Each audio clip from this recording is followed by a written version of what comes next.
கரப்பான் பூச்சி கட்சி காக்ரோச் ஜனதா பார்ட்டி இளைஞர்கள் மீது விழும் ஒவ்வொரு அடியும் அந்த போராட்டத்தை இன்னும் வீரியம் கொள்ள வைக்குமே தவிர அந்த போராட்டத்தை ஒருபோதும் கட்டுப்படுத்தாது என்பதை மத்திய அரசு எப்போதுதான் உணர போறாங்கன்னு தெரியல. கரப்பான் பூச்சி கட்சி காக்ரோச் ஜனதா பார்ட்டி இது எப்படி உருவாச்சு? இந்த கரப்பான் பூச்சி கட்சி போல உலக வரலாற்றுல ஜோக்காக ஆரம்பிச்சு சீரியஸாக மாறிய 4 விசித்திர சம்பவங்களை பற்றியும் இப்போ டெல்லியில பிற மாநிலங்களில் நடந்து கொண்டிருக்கின்ற போராட்டங்களின் பல்வேறு தகவல்களை பற்றியும் இந்த காணொலி மூலம் ரத்தின சுருக்கமா காண இருக்கிறோம். வாங்க வீடியோக்குள்ள போலாம்.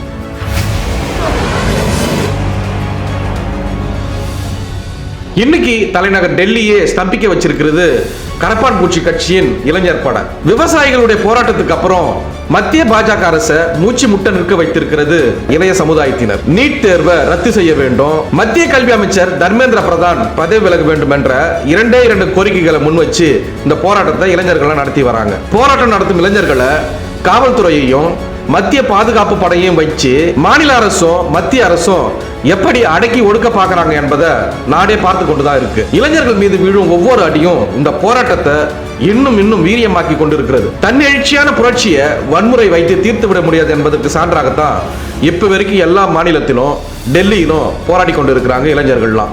இந்தியாவும் தமிழ்நாடும் எத்தனையோ கட்சிகளை பார்த்திருக்கு. ஒரு கட்சியை தொடங்குவதற்கு முன்னாடி அந்த கட்சிக்கு என்ன மாதிரியான பெயர் வைக்கலாம் அப்படி என்பதற்காக பல மாதங்கள்லாம் ஆலோசனை நடத்துவாங்க. ஆனா ஒரே ஒரு நொடியில ஒரு பெயரை குறிப்பிட்டு உருவானது தான் கரப்பான் பூச்சி கட்சி. இந்த கட்சி உருவானதற்கு அரசியல்வாதிகள்லாம் காரணம் கிடையாது, நீதிமன்றம் தான், அதுவும் உச்ச நீதிமன்றம். இந்த உச்ச நீதிமன்றத்துடைய உச்சபட்ச அதிகார மையமா இருக்கும் தற்போதைய தலைமை நீதிபதி சூரியகாந்த் சொன்ன வார்த்தைகள்ல சூடானதால உருவானதுதான் இந்த கரப்பான் பூச்சி கட்சி. சரி, அந்த நீதிபதி நீதிமன்றத்துல அப்படி என்ன சொன்னார்னு பார்த்தா, கடந்த மே மாசம் 15ஆம் தேதி உச்ச நீதிமன்றத்தில் வந்த ஒரு வழக்குல கருத்து சொன்ன தலைமை நீதிபதி சூரியகாந்த் அவர்கள் வேலை இல்லாத இளைஞர்களை குறிவச்சு கடுமையான வார்த்தைகளை பயன்படுத்தி இருக்கிறார். குறிப்பா இந்த வேலை இல்லாத இளைஞர்கள் சமூக ஊடகங்கள், பத்திரிகை துறை மற்றும் தகவல் அறியும் உரிமை சட்டம் மூலம் இந்தியாவுடைய சிஸ்டத்தை இந்த இளைஞர்கள் தான், அதுவும் இந்த வேலையில்லா இளைஞர்கள் தான் தாக்குறாங்க அப்படின்னு சொல்லி இந்த இளைஞர்களை கரப்பான் பூச்சிகள் அப்படின்னு ஒரு காட்டமா கூறியிருந்தார். இந்தியாவில் நிறைய இளைஞர்கள் வேலை இல்லாம இருக்கிறாங்க.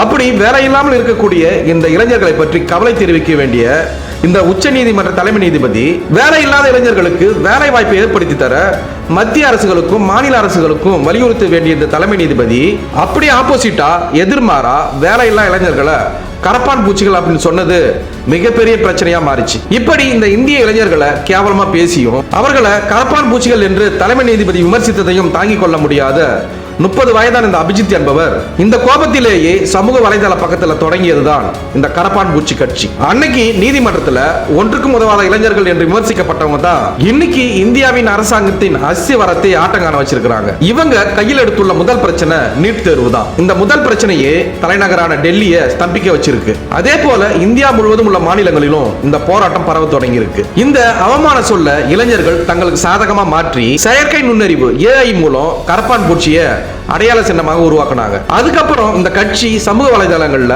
குறிப்பா இன்ஸ்டாகிராம்ல லட்சக்கணக்கில் பின்தொடர்பாளர்களை பெற்று மிக வேகமா வளர்ந்து வந்துச்சு. இவங்க என்னென்ன கோரிக்கைகளை முன் வச்சு இந்த போராட்டத்தை நடத்துறாங்கன்னா, கல்வி சீர்திருத்தம், வேலை வாய்ப்பின்மைக்கு தீர்வு, தேர்வு வினாத்தாள் கசிவை தடுத்தல் மற்றும் பல முக்கிய அரசியல் கோரிக்கைகளை முன் வச்சிருக்கிறாங்க. வீடுகள்ல கரப்பான் பூச்சி எப்படி இல்லத்தரசிகளை அதிர வைக்குமோ அதே போல தொடங்கி 3 மாதங்கள் கூட ஆகாத கரப்பான் பூச்சி ஜனதா கட்சியின் போராட்டம் இந்தியா முழுவதையும் குறிப்பாக நாடாளுமன்றத்தையும் உலுக்கிவிட்டது. டெல்லி கான்ஸ்டிடியூஷன் கிளப்ல ஒன்றிய அரசு பிரதிநிதிகளுக்கும் கரப்பான் பூச்சி ஜனதா கட்சி நிர்வாகிகளுக்கும் இடையே இன்று பேச்சுவார்த்தை தொடங்கி இருக்கு. அரசு அலுவலகம் இல்லாம பொதுவான இடத்துல இந்த கூட்டம் நடத்தப்பட வேண்டும் என்று சிஜேபியின் நிபந்தனை ஏற்று இந்த பேச்சுவார்த்தை நடத்தப்பட்டு வருது. தேர்வு வினாத்தாள் கசிவு முறைகேடுகளுக்கு எதிராக கடுமையான சட்டம் மற்றும் விரைவு நீதிமன்றங்கள் அமைக்கப்படும் என்று பிரதமர் நரேந்திர மோடி அறிவிச்சிருந்தார். ஆனா மத்திய கல்வி அமைச்சர் தர்மேந்திர பிரதான் உடனடியாக ராஜினாமா செய்ய வேண்டும் என்பதில் உறுதியாக இருக்கும் கரப்பான் பூச்சி கட்சி பிரதமரின் இந்த வாக்குறுதியை ஏற்க மறுத்து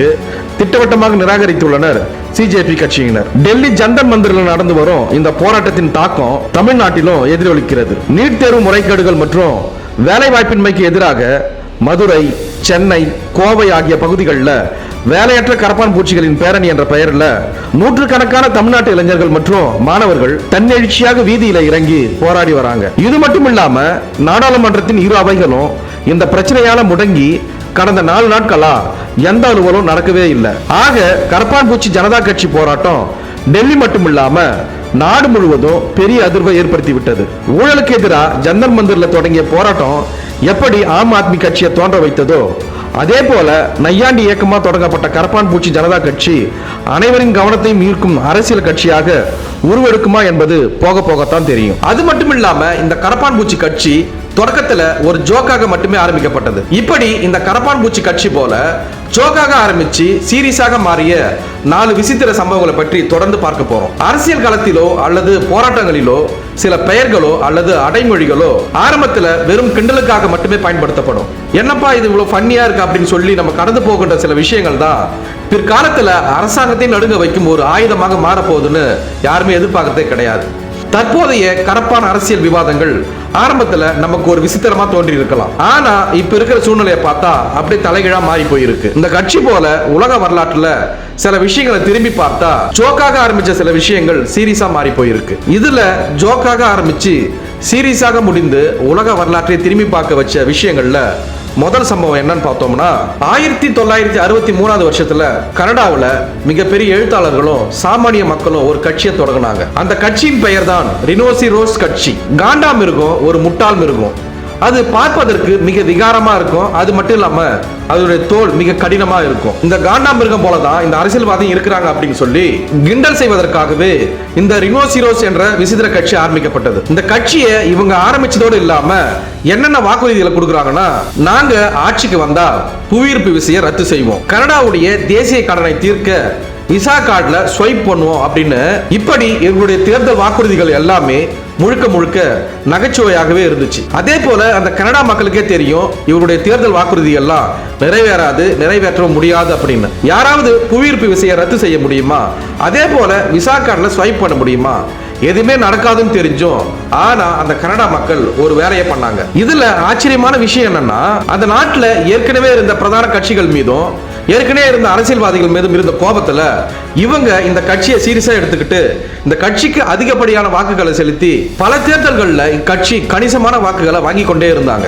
இப்படி விளையாட்டாக ஆரம்பிக்கப்பட்ட இந்த கட்சி கனடாவில் பிற கட்சிகள் மீது மக்கள் இருந்த கோபத்தால இந்த காமெடியான கட்சிகளுக்கு ஓட்டுகளை போட ஆரம்பிச்சாங்க. இவங்க பெற்ற அதிகமான வாக்குகளால அந்த நாட்டின் முக்கிய அரசியல் கட்சிகளுக்கு மிகப்பெரிய தலைவலியா இந்த சம்பவம் மாறிச்சு. அதே போல உலக அளவுல கிரிப்டோ கரன்சி தீவிரமா பேசப்பட்டு வந்த நிலையில 2013 பெல்லிமார் மற்றும் ஜாக்சன் பால்மர் அப்படின்னு சொல்லக்கூடிய இருவரும் ஒரு வேடிக்கையான காரியத்தை செஞ்சாங்க. இதுல இவங்க 2 பேரும் மின்பொருள் பொறியாளர்கள் படிச்சு முடிச்சவங்க. இந்த பிட்காயினை நெட்டிசன்கள் அளவுக்கு அதிகமா கொண்டாடுவதை நக்கல் செய்வதற்காக இணையத்துல வைரலா இருந்த ஒரு நாய் முகத்தை வச்சு டாச் காயின் அப்படின்னு சொல்லக்கூடிய ஒரு காயினை வெறும் ஜோக்காக மட்டுமே ஆரம்பிச்சாங்க. அதே போல இதை யார் காசு கொடுத்து வாங்க போறாங்க அப்படின்னு இவங்க 2 பேரும் நினைச்சாங்க. ஆனா எலான் மஸ்க் போன்ற உலக பணக்காரர்கள் இந்த டாச் காயின் மீது மிகவும் ஆர்வம் காட்ட இன்னைக்கு உலக கிரிப்டோ சந்தையை ஆட்டி படைக்கும் ஒரு சீரியஸான கரன்சியாக இது மாறி போயிருக்கு. இதன் தற்போதைய மதிப்பு பாத்தீங்கன்னா பல பில்லியன் டாலர்கள். அடுத்ததா